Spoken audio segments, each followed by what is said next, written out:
शोधक सम्यक धाम के रोधक हीन साचार।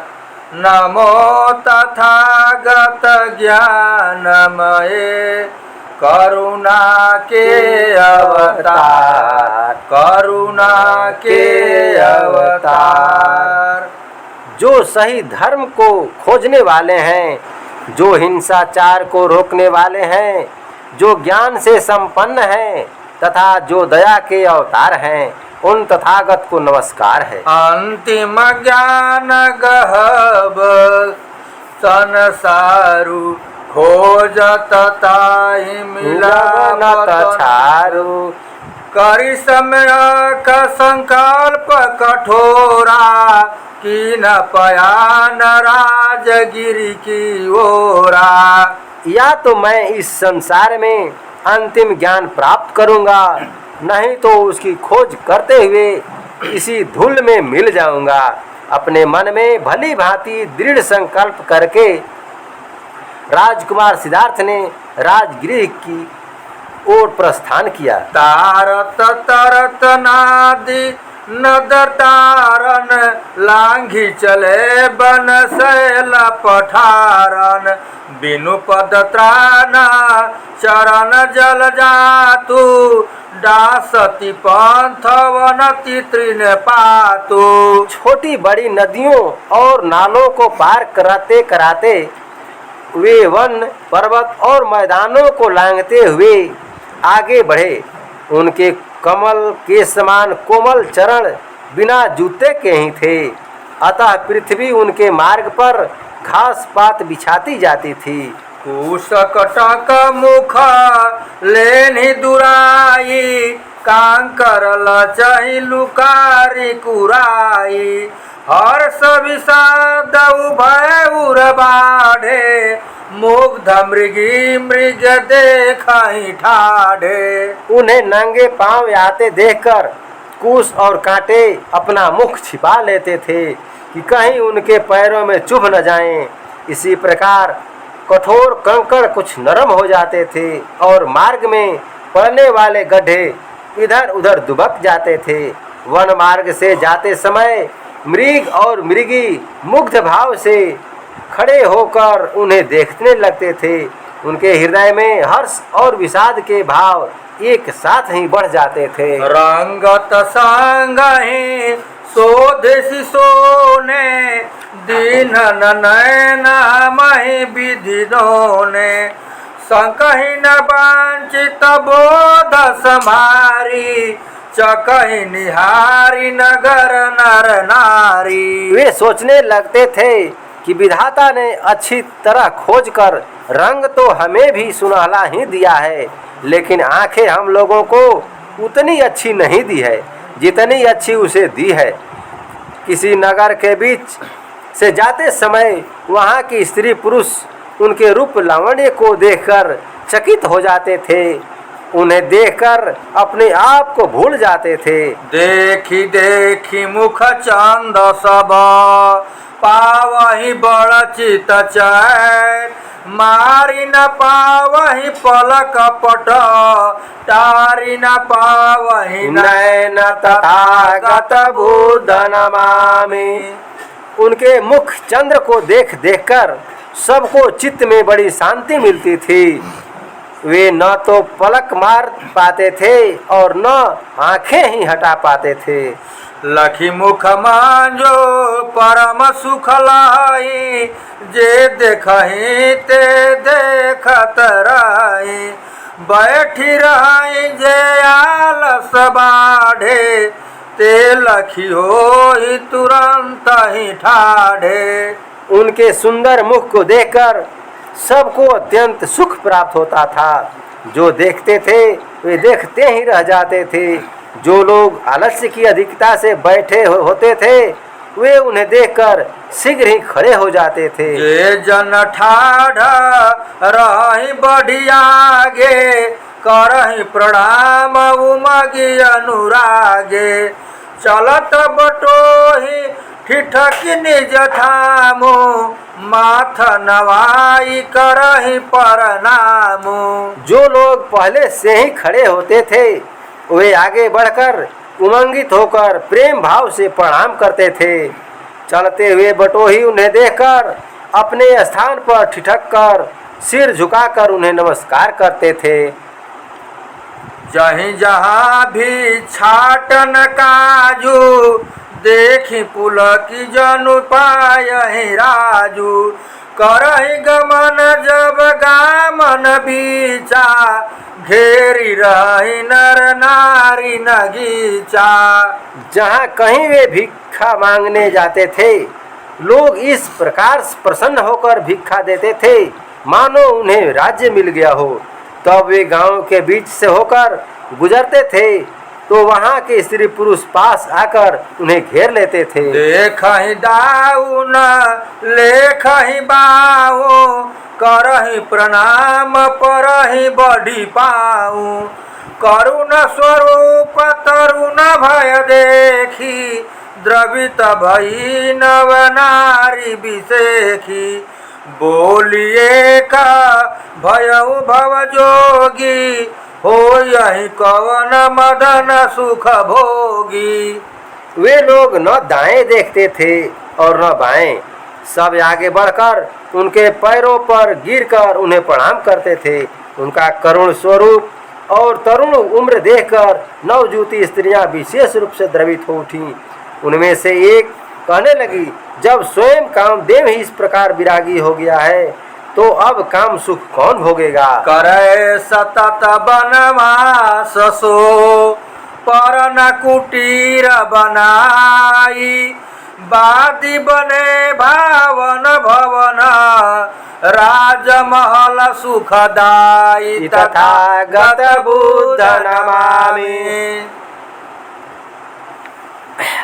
जब वह जंगल में पत्तों की कुटी बनाकर रहता है तो संसार में सुंदर भवन और सुखदायक राजमहल व्यर्थ ही बने हुए हैं। साथरी सोई रहे जब सोई सोई से जसुमन किमि कोई। सखियस गात करे जब पाले बादी बने बहुसाल दुसाले। मांगी मधु कर जब ते ही खाने छपन भोग बने के ही लाने। जब वही घास पात की सया पर सोकर रहता है तो फूलों की सया पर कोई कैसे सोएगा। ऐ सखी, जब इस प्रकार का सुकुमार शरीर सिद्ध में ठिठुरता रहता है तो अनेक प्रकार के साले दुसाले व्यर्थ ही बने हैं। जब उसे सूखी रोटी ही मांगकर खानी है तो 56 प्रकार के स्वादिष्ट व्यंजन किसके लिए बनाए गए हैं। अन्य कहे कट दे बिछपाई हमरे ही गाँव बसहु की न आई। रोज दरस मिल जाई बिहाने जमपुर जाई सरगु का कन्ने। दूसरी कहने लगी, मैं तुम्हें कुटी बनवा दूंगी, तुम हमारे गांव में आकर क्यों नहीं बस जाते। अगर हमें प्रतिदिन प्रातः काल तुम्हारे दर्शन मिल जाया करें तो फिर स्वर्ग का क्या कहना है, वह जहन्नुम में चला जाए। पूछतियाना कहूँ फुरमो से भयऊ की जोगी जरा सी घर हो से।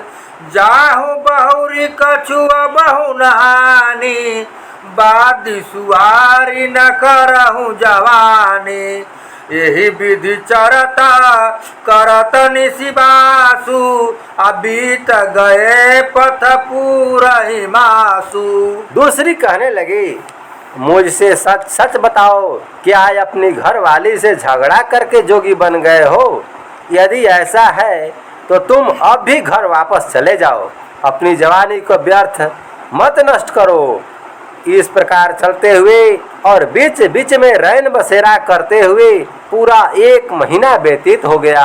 आए अवघट घाट जहाँ सनमुख अगमदार नाव खेवन हारत पैरी भये सरिपा तथागत बुद्ध नमामि। वे गंगा नदी के एक दुर्गम घाट पर आए जहाँ सामने अथाह जल भरा हुआ था। वहाँ न तो कोई नौका थी और न कोई केवट था। वे तैरकर नदी के उस पार गए। शोभति पाचन पहाड़ी न बीचा नगर राजगिर लेखी नगीचा चुमति सौंध शिखर न भताने केतुक पातक पवन फहराने। उन्होंने राजगिर नगर को पास ही देखा जो 5 पहाड़ियों के बीचों बीच शोभायमान हो रहा था। ऊंचे ऊंचे भवन अपने मस्तक उठाए हुए आकाश चूम रहे थे। उनके ऊपर लगे हुए झंडे और पताके हवा में लहरा रहे थे। लखई नगर चढ़ी पांडु पहाड़ी गए नता दिन अगारी बेली बिपट सर सुंदर पाई पर न कुटी एक बनाई। पांडु पहाड़ी पर चढ़कर उन्होंने नगर को देखा। उस दिन और आगे नहीं गए। वहाँ पर वृक्ष लताएं और सुंदर जलाशय पाकर एक पर्ण कुटी बना ली। पर रहे न बसेरा जागी उठे पुनि होत सवेरा नीत नियम करी नीर नहाए चीवरधारी नगर आए। राजकुमार ने यह रात वहीं पर बिताई।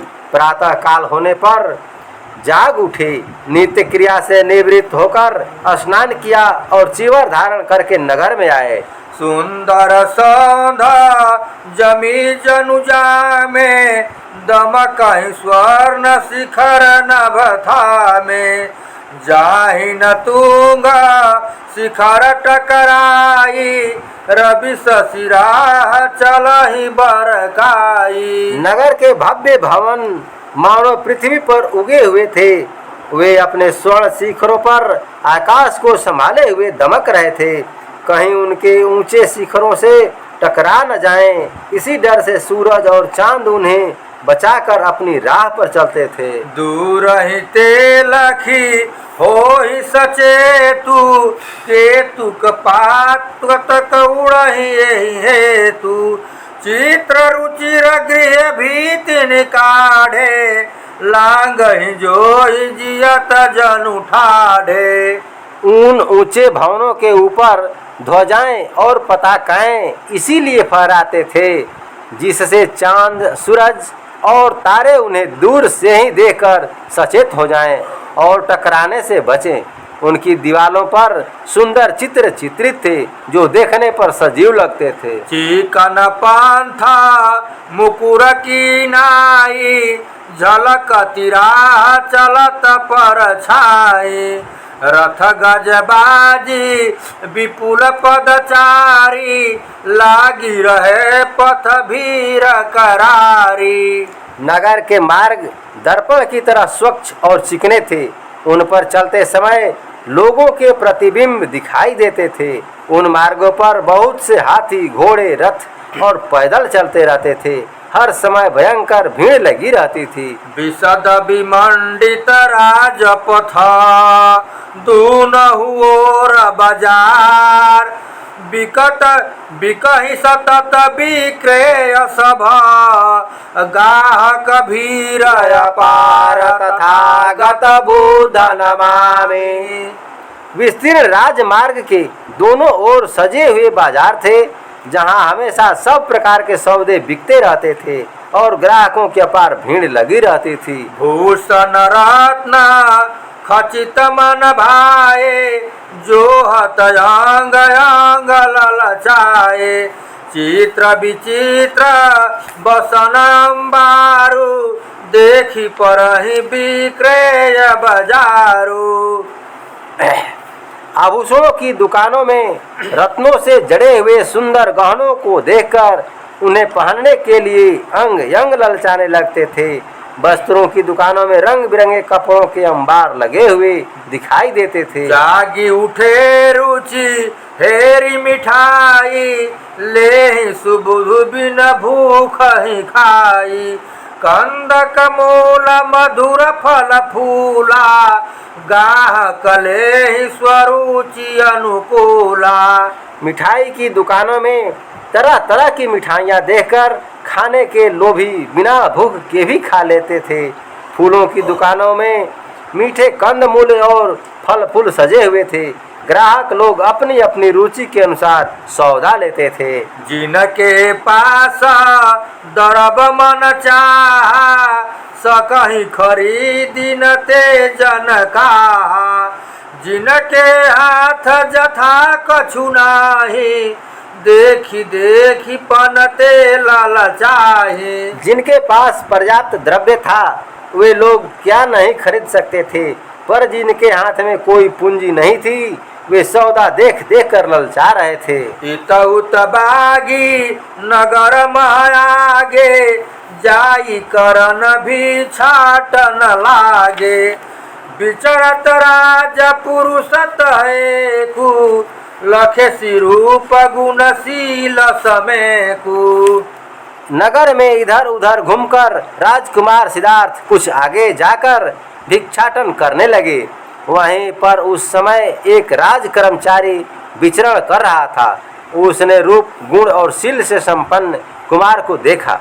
राजहि बेगी जतायसि जाई बिंबिसार कहता ही बुझाई। जाई बिलो कहूँ गति विधिया छे पुनि सब हाल बतावहूँ पाछे। उसने शीघ्र ही यह बात राजा के पास जाकर बताई।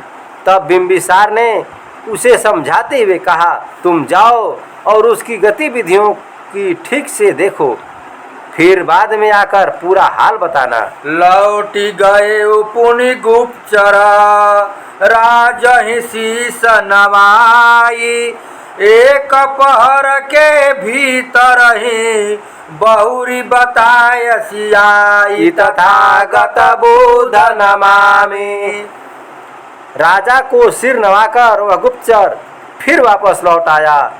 एक पहर के भीतर ही राजा के पास लौटकर उसने बताया, हे नर नाह सुनेऊ जस देखेऊ पुनि जस गेऊ धुनेऊ मन लेखऊ। कहूँ निचोर विचारी विवेकु लाखन माही पुरुष वहेकु। हे महाराज, मैंने जैसा सुना और देखा उसके बाद मन में जांच परख कर जैसा सोचा उसे विवेक से विचार कर आपको उसका निचोड़ बताता हूँ कि वह लाखों में एक है। चलत गहन गति नयन नवाए पेखत बाऊ न देखत दाए। सिर उचकाई न झंखत दूरी हेरत चार कदम मही पूरी। वह अपनी आंखें झुकाए हुए धीर गंभीर चाल से चलता है। चलते समय न वह दाएं देखता और न बाएं। वह अपना सिर उचकाकर बहुत दूर भी नहीं देखता, केवल सामने की चार कदम में ही जमीन ही पूरी तरह देखता है। चीवर गोई चले सब आंगू जहत दमकत कंचन रंगू। विकसित नील सरोरुह सरसी नयनन फूली रही जनुआरसी। वह अपने सभी अंगों को चादर में लपेटकर चलता है। जत्र तत्र जो अंग खुले हैं वे स्वर्ण की आभा से दमकते हैं। उसकी आंखें नीली हैं, मानो जलाशय में नीले कमल खिले हों अथवा आलसी फूल रही हो। रूप रंग सब राजन जोगू गौतम नाम बतावहि लोगू। धरत सजग पथ पाहन छूछे हंसत न बोलत बिनु कुछ पूछे। उसका रूप रंग राजाओं के योग्य है। लोग उसका नाम गौतम बताते हैं। वह अपने नंगे पैर बड़ी सतर्कता से आगे बढ़ाता है। न तो वह हंसता है और न बिना पूछे कुछ बोलता है। मांगे सिमाओना असन घर चारी लौटी गए पुनि पांडु पहाड़ी। बसत तहाँ परिवास बनाई, अमोहि बताए लोग लुगाई। उसने चुपचाप 2-4 घरों में भोजन मांगा और फिर पांडव पहाड़ी की ओर लौट गया। मुझे कुछ पूर्ववासियों ने बताया कि वह आवास बनाकर वहीं रहता है। हाल चाल सुन जानी सब, मौन रहे मगधेश। लौटी गए उखर घर गुप्तचर, अपाई अधिपयादेश तथागत बुध नमामि। सब समाचार सुन जानकर भी मगधेश्वर मौन ही रहे। गुप्तचर अधिपति का आदेश पाकर अपने घर वापस चला गया। शोधि समय शुभ पूरित भाऊ, गौतम पास गए जनराऊ। स्वच्छ शिला पर तरुवर छाही, बैठी विचार मगन महमाही। शुभ समय शोध कर तथा सद्भाव से भरकर राजा गौतम के पास गए। वे एक वृक्ष की छाया में स्वच्छ शिला पर बैठकर ध्यान मग्न थे। बिंबिसार में मगध नरेशु, स्वागत आजु करऊ निज देशु। अस कही की न महिप प्रणामा, बैठी गए लखी ठाहर ठामा। मैं मगध का राजा बिंबिसार हूँ। हे गौतम, अपने राज्य में मैं तुम्हारा स्वागत करता हूँ। ऐसा कहकर राजा ने उन्हें प्रणाम किया और ठीक जगह पर बैठ गए। पूछिया छिस कुछ क्षेम भलाई, भूप मनोगत बात चलाई। तात तुम्हारा ममिता, कबहु न भूली भय विपरीता। कुशल क्षेम पूछने के बाद राजा ने अपनी मनवांछित चर्चा चलाई। हे गौतम, तुम्हारे पिता मेरे मित्र हैं। वे कभी भूलकर भी मेरे प्रतिकूल नहीं हुए। तुम मम पुत्र भयहु यही नाते, देव स्नेह सिखावन ताते। जेहि विदिते तब मंगल होई, शपथ तुम्हारी चऊ मैं सोई। मित्र के पुत्र होने से तुम मेरे पुत्र हुए, इसीलिए मैं तुम्हें स्नेह पूर्वक शिक्षा देता हूँ। मुझे तुम्हारी सौगंध है, मैं वही चाहता हूँ जिससे तुम्हारा कल्याण हो। लीनत भले ही विराग तुम्हा, कीनत नी कहीं काजू। तदपि न चूने विराग हित, नीक समय जुअराजु तथागत बुध नमामि। वैराग्य को तो तुमने ठीक ही लिया है, काम तो तुमने अच्छा ही किया है, पर हे जुवराज, वैराग्य के लिए तुमने सही समय का चुनाव नहीं किया। ओ जते जबल पौरुष खानी, काम मधुर फल देती जवानी। होई प्रणय सुख भोगी सुखारी, अप्रजनन कर्म करहि नर नारी। मनुष्य की जवानी ओज, तेज, पराक्रम वो पुरुषार्थ से परिपूर्ण होती है। वह मधुर काम फल देती है। इस उम्र में स्त्री पुरुष प्रणय सुख भोग कर सुखी होते हैं और संतान जन्मते हैं। बूढ़ भये बल पौरुषरीते, छिजत काम तरुण भय बीते।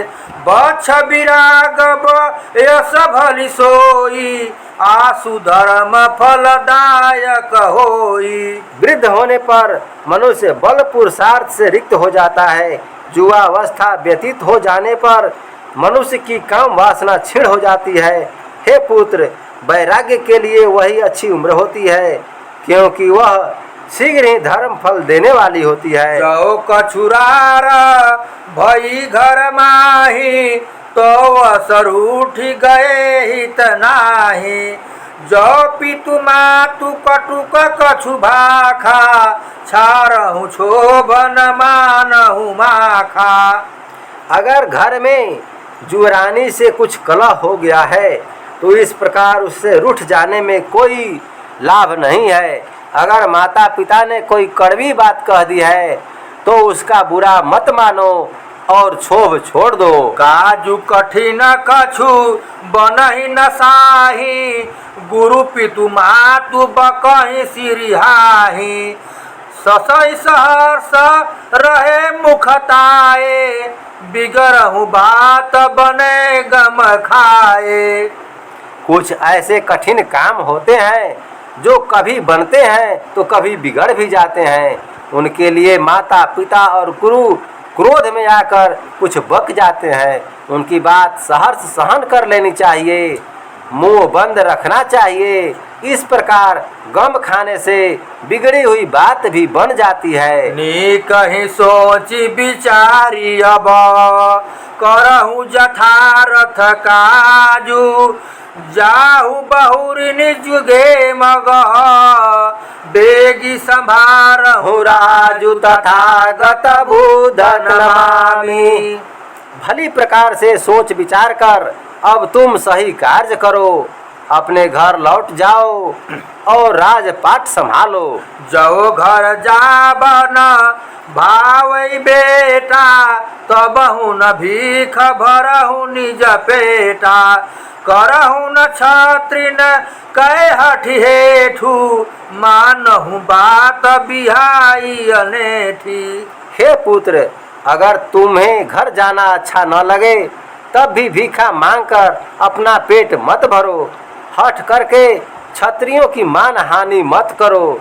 मेरी बात मानो, अनुचित टेक छोड़ दो। मोरहि ग्राजू संभारहु आधा, करहु प्रशासन काजू अबाधा। जौन तरुण उरयसि रुचि जागे, या महमान हनि निज लागे। लेहु कटक कछु सोच न सपने, जितहु राजू नवल बल अपने। तुम्हारी इच्छा हो तो मेरा ही आधा राज्य ले लो, उसमें निर्बाध रूप से शासन करो। अगर तुम्हारे तरुण मन को यह बात अच्छी न लगे और इसमें अपनी मान हानि जान पड़े तो तुम स्वप्न में भी कोई सोच मत करो। मेरी सेना ले लो और अपने बाहुबल से कोई नया राज्य जीत लो। राज काज जो करन न चाहूं, करी मख करम सरग सुख लाहूं। उचित विकल्प विचारी विवेकु, चारहु माहि चुनहु तुम एकु। छारी मही पद होहु न दीना, जियहु न जीवन दैव अधीना। अगर तुम राज नहीं करना चाहते तो फिर यज्ञ कर्म करके ही स्वर्ग सुख प्राप्त कर लो। अपने विवेक से विचार करके इन चारों में से किसी एक उचित विकल्प को चुन लो। राजपद को छोड़कर इस प्रकार दीन मत बनो। दैव के अधीन होकर जीवन यापन मत करो। मोर सिखावन मानि तु न लेहु जथा रुचि लाहू। भानु वंश अवतंस जग, होहु न ताहि तराहु तथागत बुध नमामि। हे गौतम, मेरी शिक्षा मानकर तुम इच्छा अनुसार शुभ लाभ प्राप्त करो। तुम उस सूर्य वंश के हो जो सारे संसार में श्रेष्ठ माना जाता है। तुम उस प्रताप को नष्ट करने वाले राहु मत बनो। सुनी प्रिय बानी मगाधिप केरी, बोले मंजू बचन ही हेरी। पाई स्नेह सरस सयाजू, मैं सब भांति भयउ कृत काजू। मगध राज की प्रिय वाणी सुनकर राजकुमार सिद्धार्थ अपने मन में विचार कर सुंदर वचन बोले। हे राजन, आपका सरल स्नेह पाकर मैं आज सब प्रकार से कृतकार्थ हो गया। निज मंतव्य कहूँ अब थोरे, अहे विराग उचित मत मोरे। जरठ समान ही तरुण लोगु, परम धर्म फल पावन जोगु। अब मैं संक्षेप में अपनी राय प्रकट करता हूँ। मेरे विचार से मेरा वैराग्य लेना उचित है। हे राजन, इस संसार में बड़े बूढ़ों के समान युवकों को भी धर्म का महान फल प्राप्त करने का अधिकार है। शुभ हित होहि शुभति सब काला, होहि अशुभ हित अशुभ भुआला। जानहु गूढ़ जगत गति देवा, कालय कालहु करत कलेवा। हे राजन, शुभ कार्य के लिए सभी समय शुभ होते हैं, अशुभ कार्य के लिए सभी समय अशुभ होते हैं। देव, आप संसार के इस गूढ़ रहस्य को जानते हैं कि संसार के बहुत से प्राणी अकाल ही काल के ग्रास हो जाते हैं। पाई जवानी जी जो मरी जावे, सो के ही भांति धर्म करी पावे। सोच समुझ शुभ कार्य कीना, समय विरुद्ध विराग न लीना। अगर कोई आदमी जवान होते ही मर जाए तो वह धर्म की साधना कैसे करे? मैंने सोच विचार कर ही शुभ कार्य किया है, प्रतिकूल समय में वैराग्य नहीं लिया है। जो लगी दंपति रूप महा, संग रहे हम दोई।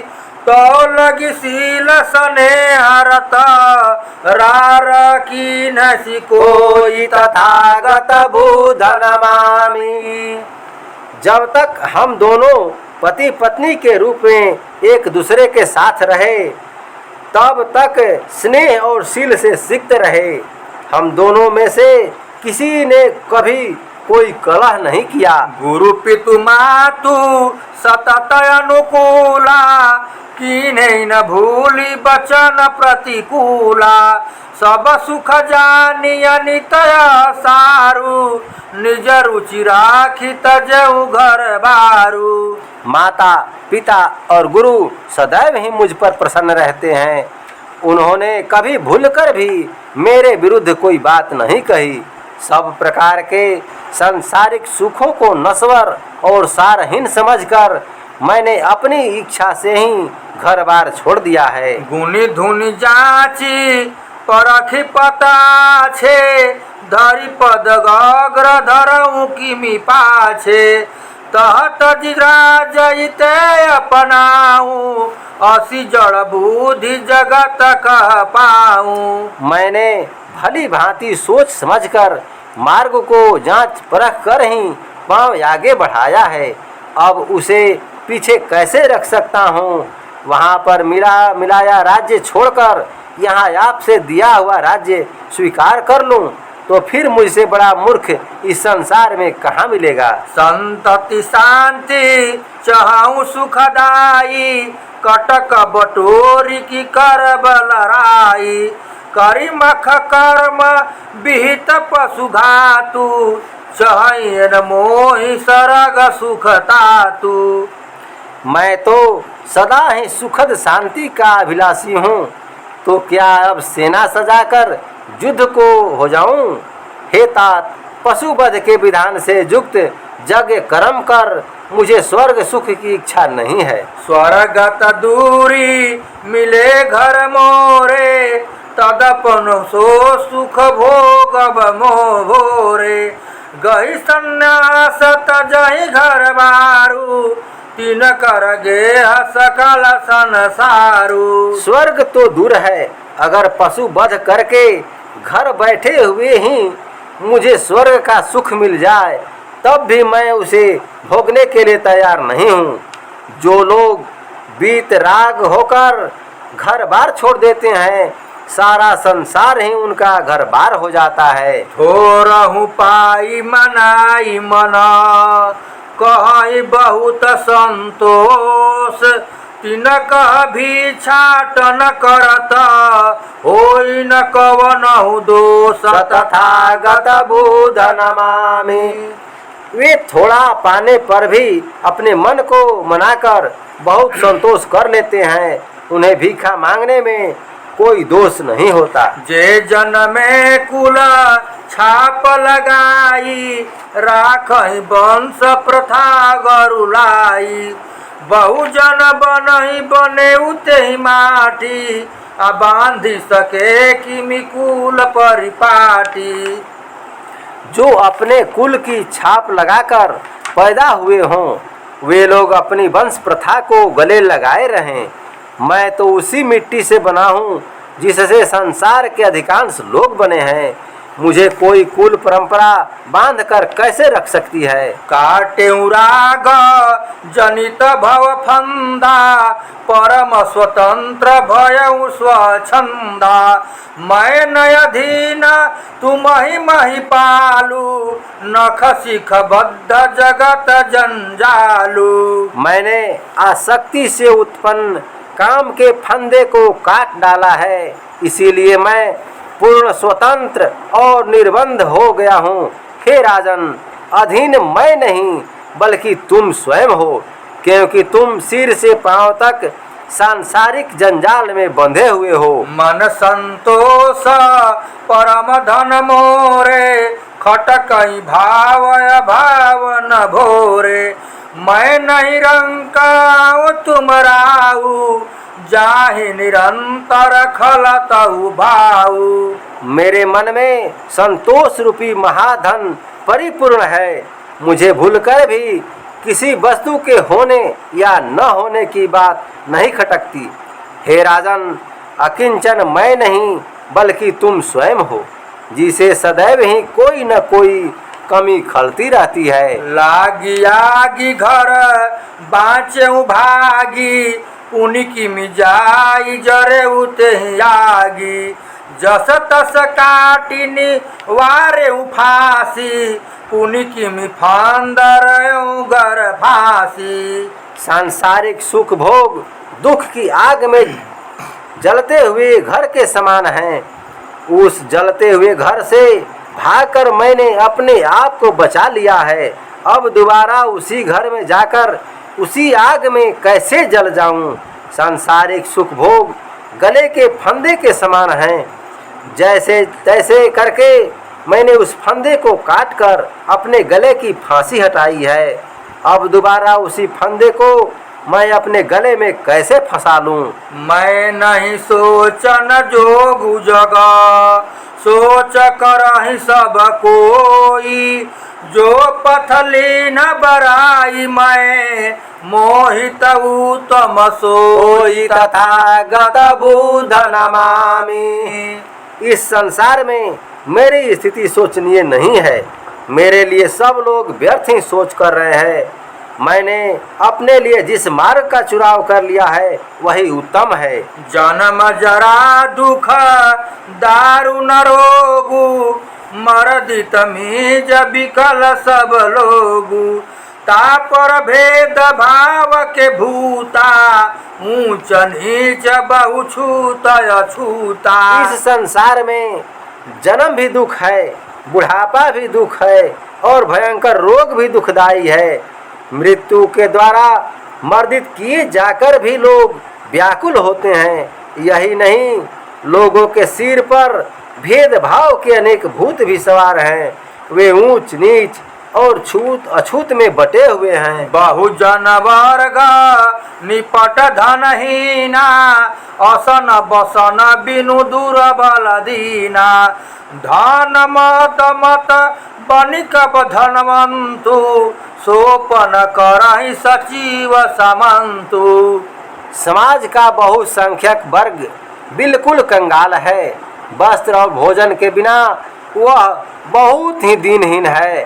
धन के मद में उन्मत्त होकर बड़े बड़े सेठ साहूकार और सचिव सामंत उनका शोषण करते रहते हैं। कलह कलेश कसाव कसाला जो ही न जाई जगत जन जाला।